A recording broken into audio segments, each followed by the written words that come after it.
Umakyat na sa mahigit 30,000 mga uri ng iligal na paputok ang nasabat ng PNP. Nagpaalala naman ang Bureau of Fire Protection sa publiko na para sa maging ligtas at makaiwas sa sunog. Yan ang ulat ni Patrick De Jesus.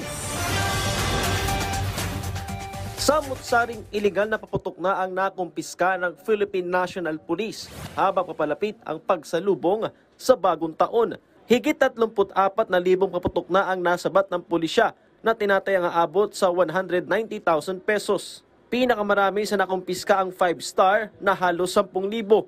Sumunod ang sawa at plapla. Talamak ang bentahan online na siyang binabantayan ngayon ng otoridad. Ang kasama po namin yung Anti-Cybercrime Group together with FEO, coordination, collaboration, nagkakaroon po kaming, marami po tayong mga nahuhuli. Doon lang po tayo nagbebenta doon sa mga lisensyado at doon sa may mga permit. Doon lang po tayo kasi sila yung nakapagkaroon po ng firework safety seminar, alam po nila talaga yung bawal at saka hindi bawal. Pinakabago namang ipinagbabawal na paputok ngayon ang Goodbye Hamas. Sabi ng PNP FEO, mala improvised explosive device o IED ang lakas ng sabog nito na lubhang delikado. Talagang delikado po, talagang kahit mga ari-arian kayang sirain po, napakadelikado po. Dahil unang-una po, yung pulbura na inilagay doon, talagang napakarami. Kaya delikado po yon.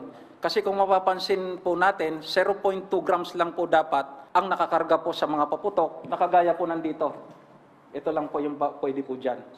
Ganyan lang po dapat karami. Ngayon, pag sumobra na po doon, talagang bawal na po. Si Hamas, ilan po ang tansya ninyo? Si Hamas, ay talagang malaki po. Ang tansya ko doon, aabot na yata ng siguro baka mga 400 grams na yata yung ano noon, yung content noon, kasi napakalaki po. Aabot sa 20,000 hanggang 30,000 piso ang multa sa mga mahuling nagbebenta at gumagamit ng illegal na paputok at magkakakulong ng hanggang 1 taon.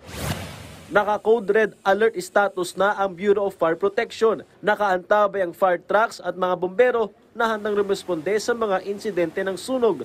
Lahat po, tayo po ay kailangang rumisponde in case kailanganin po ang ating serbisyo. Wala po allowed na naka-leave ngayong panahon na ito dahil nga po kailangan full force ang ating buong puwersa ng Bureau of Fire Protection. Sa tala ng BFP, 20% ang tinaas sa mga insidente ng sunog ngayong taon na umabot sa 15,679 kumpara noong 2022 na nasa 12,000.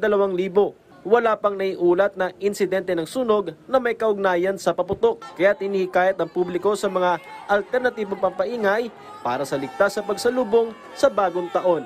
Patrick De Jesus, para sa Bayan.